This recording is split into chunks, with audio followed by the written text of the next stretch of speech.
Um, it baffles me how we think,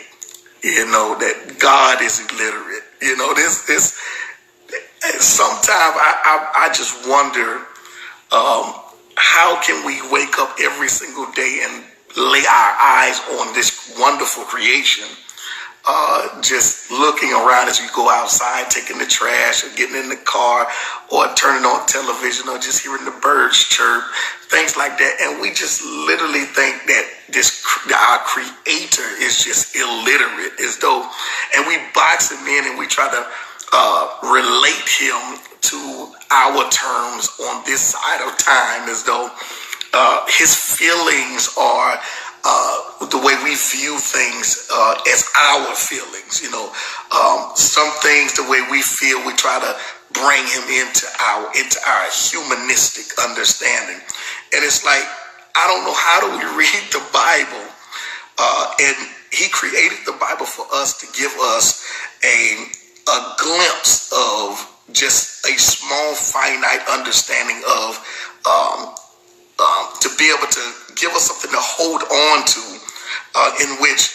I believe that it took a great God to consolidate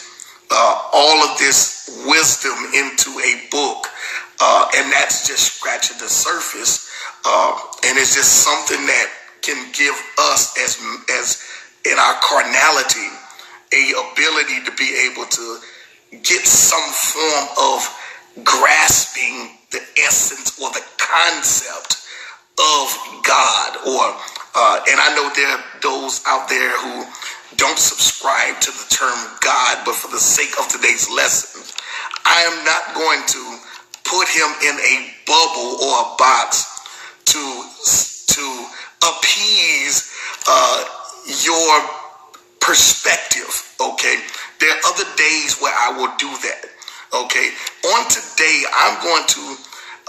use the concept of what we all would know. I want to approach this as someone who's a babe and not someone who is as intellectually sharp as you guys are, who have God down to a science, to where you know his every move and you know everything that he'll do, and he's told you every single thing, and he's gave you in-depth insight that he's given nobody else, not including Moses or any prophet before you, or even his son who came in the flesh to walk on this earth and redeem us back to him. I'm not going to appease you today. Okay, I'm going to keep this as simple as possible. I'm going to use the term God.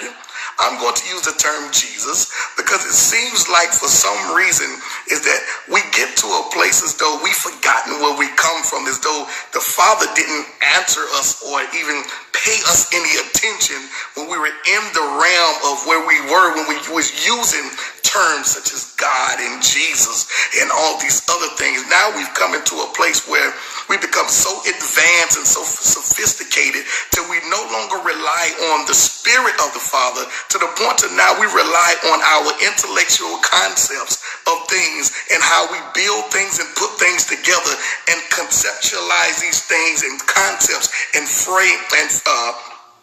different terminologies to appease the communities or the circles that have been structurally built that has nothing to do with the Father. It's only an intellectual pissing contest, or only some form of intellectual orgasm that goes on where we have all these people spitting out big words and all these other things, to where common people can't even grasp the concept of it, and they are feeling left out because they can't even hold a basic conversation without getting intellectually deep. All I did was ask you for directions to the store, and you have to give me all of these big words and all of these other things that just simply telling me to go make a left and make a right and make another left, and I'll be to the store. You got to go through all of these time frames and charts and systematic breakdowns and all this stuff just to tell me to go right to the store that is a left and a right and another left, and I'm there. I'm not going to appease you today in that, because the question is, have you not heard that God is not illiterate?